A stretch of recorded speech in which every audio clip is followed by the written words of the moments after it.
Here's everything I read in the last 2 weeks. This is a pretty big stack, so I'll try to make this quick. First, I'm trying to get through a bunch of my trades and books that I haven't read yet, that I've just had for a long time, just haven't gotten to. So we have Batman Haunted Knight, which is by the same team who did Long Halloween and Dark Victory. It's not really a huge story by any means. It's just like three anthology stories. It's like three separate stories, like all taking place on Halloween. I think the first is like a Scarecrow one, and then there's a Mad Hatter one, and then the last one is like this weird nightmarish kind of hallucinogenic scenario. Speaking of nightmares, the next one is Batman Nightmares. This is volume 10 of the Rebirth run by Tom King. I'm not really a huge fan of this run, and I'm kind of less so more and more I read of comics just in general. This was kind of like the first run I followed like 7, 8 years ago. I got the trades for this run a long time ago when they were coming out. I think I got them secondhand or something like that. This is really kind of like the first run of like any character that I would read and like keep getting the next volume for, which is probably not a great idea because it's not really a good like first run to do. There's definitely like a lot I don't like about this run narratively, structurally. There's a lot of things that are trying to be too smart when it really doesn't need to be. Specifically for this volume, it's just about like him going through a big nightmare sequence essentially of just crazy weird stories going on. And I do think there's only like two more in this run. I think it's volume 11, The Fall and the Fallen, and City of Bane. So I will probably try to find those somewhere. They're going to be secondhand because they're not printed anymore. So I'll find those somewhere and get those and read those just so I can finish the run since I'm already like at volume 10 of this run. And then I'll probably get James Tinian's run. I'll probably get Chip Zdarsky's run. And then I'm currently reading Matt Fraction's run. So that I got that covered. I do have some of Scott Snyder's New 52 run.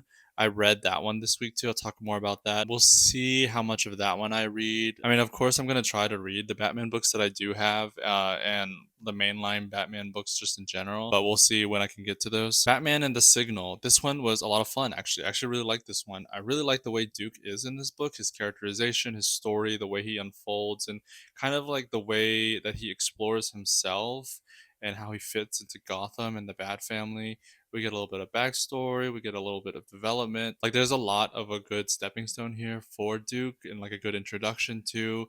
I do recommend you read Robin War and We Are Robin, and those are kind of like Duke's stories. I think those are like the best introduction to Duke because it's like his first real appearance.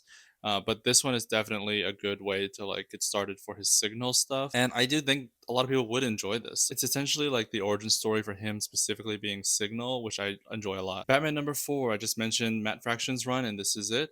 I'm enjoying this run. I like the vibe a lot. I kind of like the episodic nature of it. I'm seeing that a little bit more. I do have a theory that it is about an aging Gotham and the characters that are in Gotham as they age.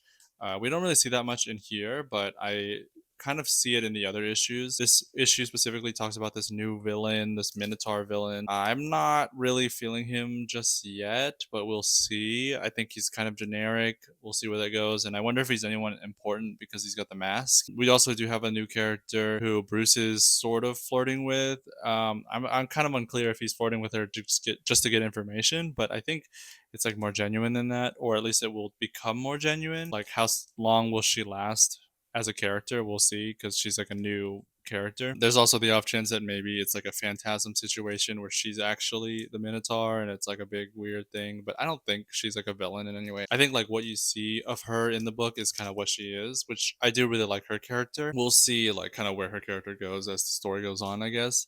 But for now, I do really enjoy her character. Nightfall number 2. This is the Jason Todd issue. I actually did like this one. This is a lot of fun. I think the series is just a lot of fun. I think there is some weird parts with his Gotham specifically, Jason's Gotham. I don't really understand why it has to be like, oh, he's got a big actual red dome like hood over Gotham and he's like the only one in there. Like I think it does make sense for it to be for Jason to be like isolated and alone and stuff, but literally in that way, like forcibly alone, is a little weird. I do like Jason's look in this one, his suit and like how he looks like as a person, like how he's aged and stuff. I'm curious to see Tim and Damien's, and I think there's only those two issues left. I think because I think this is a pretty short little mini series spin-off of DCKO. But yeah, this is kind of like a little fun series. I don't really agree with the way some of these are taken, but I think they get around that by saying like this isn't actually how it would be. It's just like an interpretation of how the Robins would be if they were Batman. Batgirl 14. This is losing me. I keep saying it, and it keeps going. It's losing me more and more. I'm tired of this arc. I'm tired of the Unburied. I'm tired of Cassandra not acting like Cassandra. She's being really weird and honestly just out of character. I don't hate the side characters, but they don't add anything, and I wish they would add something. There's only like a few of them that seem interesting, but they're very rarely actually important. They're just kind of there. I don't really think this arc can last much longer. I think they need to wrap it up, or this series might get canceled because it's getting not just like annoying, it's getting boring, it's getting like repetitive, and we need to see Cassandra actually do something that has to do with her because this has nothing to do with her. Like this whole situation, it's still all about Shiva. It has nothing to do with Cassandra at all. Like I don't really understand why she's in the mix of things. Like just because it's she's like biologically Shiva's daughter. Like I think a lot of the drama in here really has nothing to do with her. Birds of Prey 28. This is the final issue of the series, and I'm really sad because I really enjoyed this one. This was one of my favorite runs, so I'm sad to see it go. It definitely doesn't end in like a huge bang or anything. It does feel like it was canceled and they had to wrap things up. I was surprised with Ink because, we had a whole thing about her revealing herself to be a good guy, and then there was a plot twist that she was a bad guy the whole time. And then in here, spoilers, but it plot twists again where she was pretending to be a bad guy. So she is actually a good guy, which I do like. I do wish we got to see more arcs of her on the team. That was a big thing I was excited for when she was revealed to be a good person or a good guy. But we're not going to get those arcs because the series is over, which is really sad. There were a lot of cool moments in this issue specifically. We see Barda go like colossal size, which we also see in the final fight of New Gods, which I thought was really funny because both of these series were releasing this year and they both ended kind of in Barda going like this huge colossal size. I do hope, maybe false hope, that this series gets revived in some way. We get a spin-off in some way. Because I really enjoy this team and I really like these characters. So it's really sad to see them go, especially when I felt like this narratively could have gone on forever and I would have never gotten bored of it. Like the way the writing structure was and the way the plot was going, it really could have just gone endlessly and I would have really enjoyed it. Batman the Demon Trilogy. I've been talking about this a lot. I made like a dedicated TikTok video just about this one. There's a lot to think about with this story, and there's a lot to talk about. This is three separate stories. I think they were intentionally non canon at first, but I think some parts might have been retroactively made canon. It's the Son of the Demon, the Bride of the Demon, and the Birth of the Demon. I think the first one maybe was almost retconned to be Damien's like official birth, but I'm sure that's been retconned since then because there's like a lot of inconsistencies with certain modern comics with that one.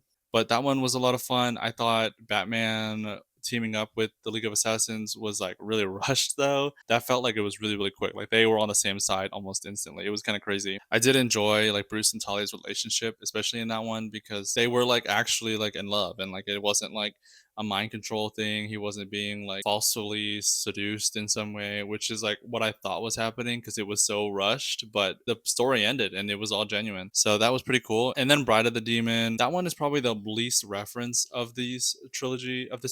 I think the actual like bride in question is pretty irrelevant. There is like a kid in that story who dies and then gets revived by the Lazarus pit, and I looked it up. He's never mentioned again. And I'm like, this is literally like a precursor to Jason Todd. Like, this is like patient zero for kids who like die and get brought back by the Lazarus pit in some way. I know Jason's like Lazarus pit journey was a little bit different. I don't know if that's been retconned since New 52 and Rebirth. In terms of like boys who died and then get brought back with dealings with the Lazarus pit, like this kid was first. And it's crazy to me that it's never referenced again.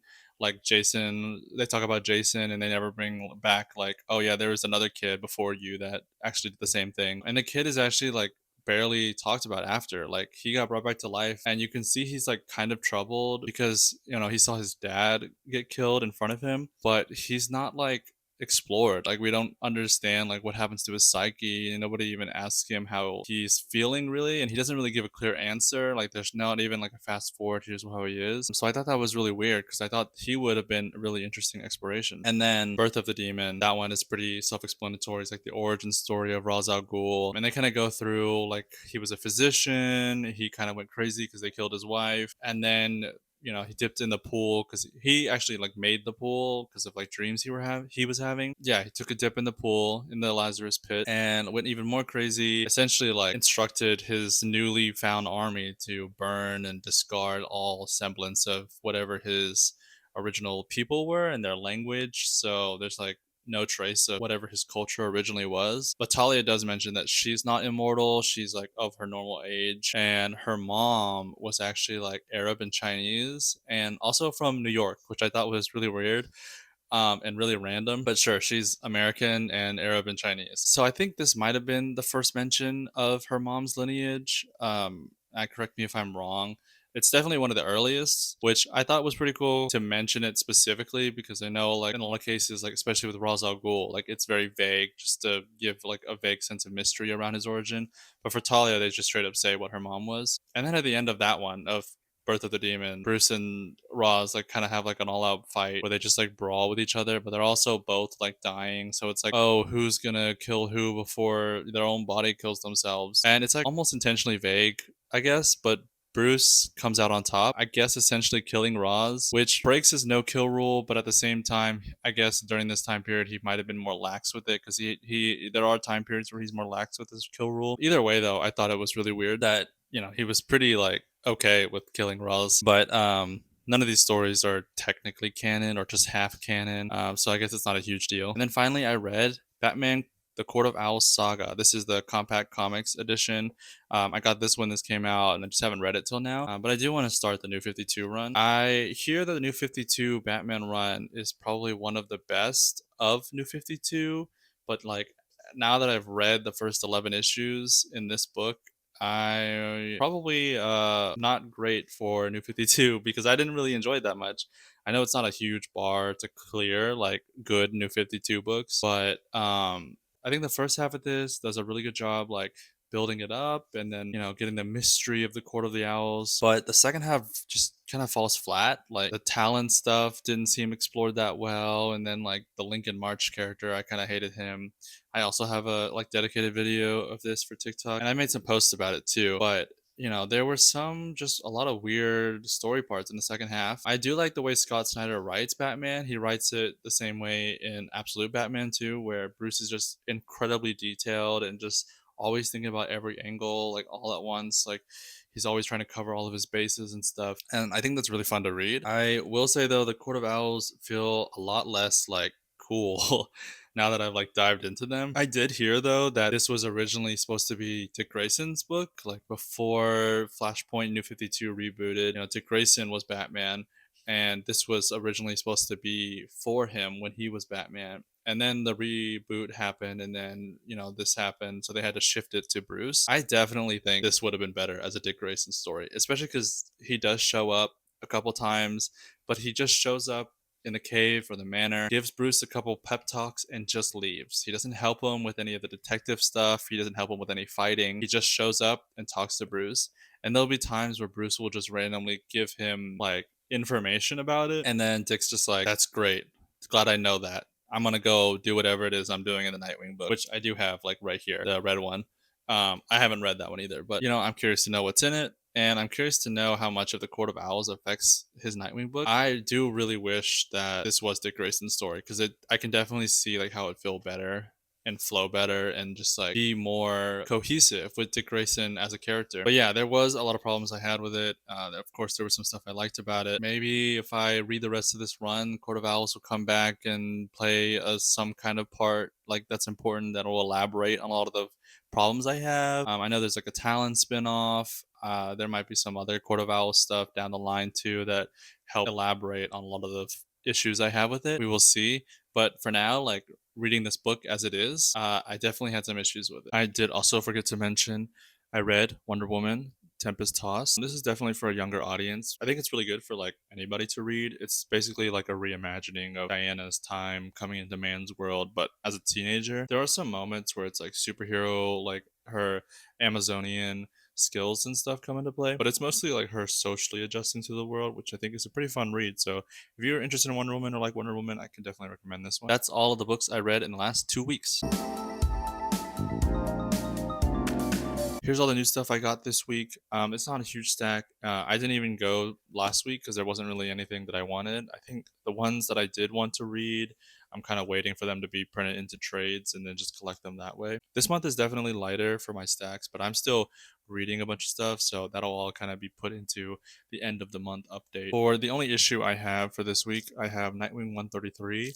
I'm definitely enjoying this series. I really like the villains. I like the vibe a lot. I'm really enjoying Dan Waters' writing. I actually really like Dexter Stoy's art. I know this specific issue has a different artist, and I think the next one too. I think Dexter comes back in 135, and then after that, it's a new artist, a new art, and have everything new, except for it's still Dan Waters' run. I am a big fan of Martian Manhunter, so I'm excited to see how he joins the story in here.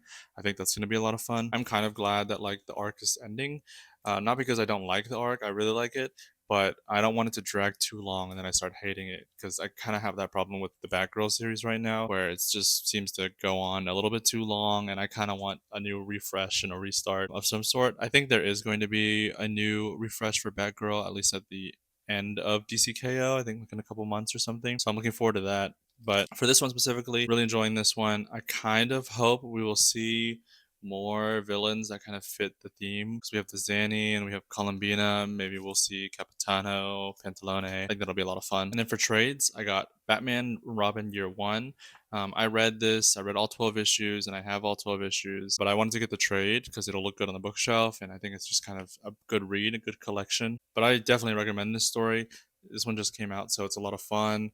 You get a lot of good moments between Batman and Robin. This was Dick Grayson, of course. It's year one, so. But I really enjoyed this story, so I'm glad to have it in like a collected paperback trade form. And then Silent Night Returns. Technically, this is called Batman Santa Claus Silent Night Returns, but Batman is not like a huge character like in this story. Like he's like sizable, I guess, but he's not like a huge. He's not like a two-hander. The same thing as with the first one. This is the second one. This one actually came out last year. The individual issues came out last year for Christmas, and then they just now released the collected trade for it. I already read it from last year when it was releasing as issues.